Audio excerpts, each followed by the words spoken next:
એવું થયું કે સવારમાં ઉઠ્યા ને તરત જ કેવિનના પપ્પાએ છે ને અરીઠાને ઝાડ કાપવાનું ચાલુ કર્યું હતું. રસોઈમાં તો આજે દાળ ભાત અને ઝીણી આખી બટેટી વઘારવી છે. પ્રસંગ છે મુંડન વિધિનો, તો અમે ત્રણેય જાય છીએ.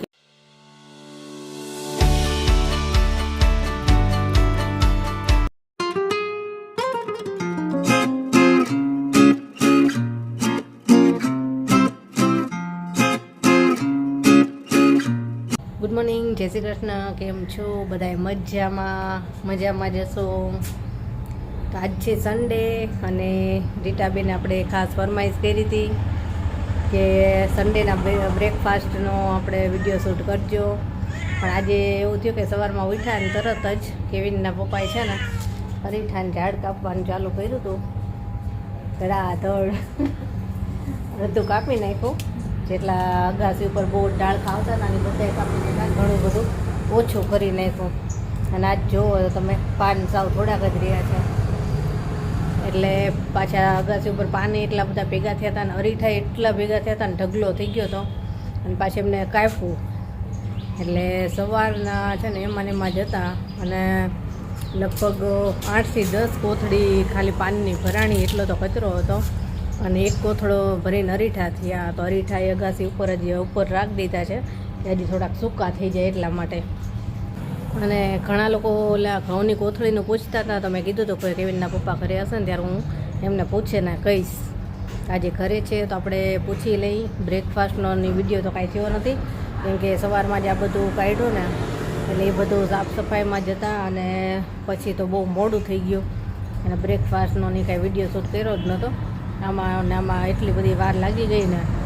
અને હવે જો અત્યારે નાહીને ફ્રેશ થયા અને હવે રસોઈ કરવી છે. તો રસોઈમાં તો આજે દાળ ભાત અને ઝીણી આખી બટેટી વઘારવી છે. જો લસણિયા બનાવવા હશે ને તો લસણિયા બનાવીશ, અથવા તો સૂકી ભાજી જેવી કોરી બનાવીશ. બેમાંથી એક બનાવીશ. જોઈએ શું બધાની ઈચ્છા હશે એ. અને અમને આવી ગયા છે એ આવે ને એટલે બિચારી બચોલી નથી આવતી, એને બીક લાગે છે. ચાલો રસોઈ કરી લઈએ. અને કેવિનના પપ્પા એ અત્યારે હવે થોડુંક આરામ કરે છે. ઝાડવા કાપ્યા ને એટલે હવે એમ કહેશે કે હાથ દુખાય પગ દુખાય. તો આપણે એમને પૂછી જ લઈએ કે ક્યાંથી લાવ્યા હતા. અને જો બચોલી ઉપરથી જોવે છે, બિલ્લો આવ્યો છે ને એટલે જો બતાવું. જો બચોલી અહીંથી જોવે છે પણ બિલ્લો આવ્યો છે ને એટલે એને બીક લાગે છે તો આવતી જ નથી. જો એ બિલ્લાને જ જોવે છે, એને બિલ્લાની બીક લાગે છે. જો કેવું મોટું થાય છે. બચ્ચું બીક લાગે છે? હે બીક લાગે છે? જો છેક ઉપર છે. આ બિલ્લો આવ્યો ને એટલે એને બીક લાગે. જો જોવે, જો કેવું જોવે છે.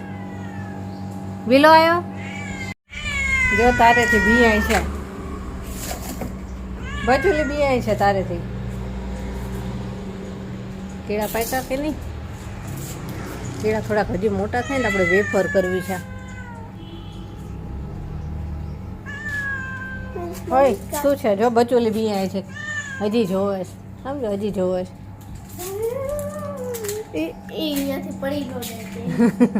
એ બિચારું એટલે જ નથી આવતો. હવે બિલ્લો આવી ગયો છે ને એટલે જો જોવે છે. હાલે હાલ હાલ ઈ છે એટલે હાલ આવતો રે. હાલ આવવું હોય તો પડી ન જાતું.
સાંજ થઈ ગઈ છે અને અત્યારે જાય છે બારે હું, જેની અને એના પપ્પા.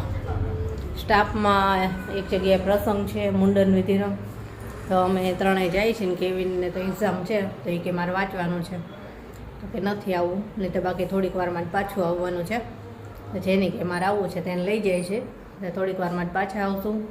અને ઓલી કોથળીનું કીધું હતું તો કેવીનના પપ્પા કંઈક દુકાનનું નામ તો મને ખાસ યાદ નથી રહ્યું, પણ અત્યારે અમે જે જગ્યાએ જાય છે ને એ સાઈડ જ છે તો કે જોઈ લઈશું કે શું દુકાનનું નામ છે ને પછી કે હું જવાબ આપું. તો હાલો જઈએ હવે.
તો બહાર જઈને આવતા રહ્યા અને જમવાનું હતું ત્યાં તો જમી લીધું. અને કેવિન તો ઘરે વાંચવા રહ્યો તો કેવિને ઘરે જમી લીધું. અને હવે તમને ઓલી શોપનું નામ કહું. ઘઉં ભરવાની બેગ ક્યાંથી લાવ્યા હતા પ્લાસ્ટિકની, તો એનું નામ છે આનંદ પ્લાસ્ટિક અને ભક્તિનગર છે ત્યાં છે. અને આ કોઈ પણ પ્લાસ્ટિકની દુકાન હોય ને ત્યાં બધે જ મળે એવું કેવિનના પપ્પાએ કીધું કે બધી જ પ્લાસ્ટિકની દુકાન હોય ને ત્યાં અત્યારે મળે જ છે. કે ઘઉં ભરવાની બેગ ગયો ને એટલે તો મળી જશે ગમે ત્યાંથી. તો સારું ચાલો હવે આજનો વિડીયો આપણે અહીંયા જ પૂરો કરશું. કાલે મળીશું. Bye, good night.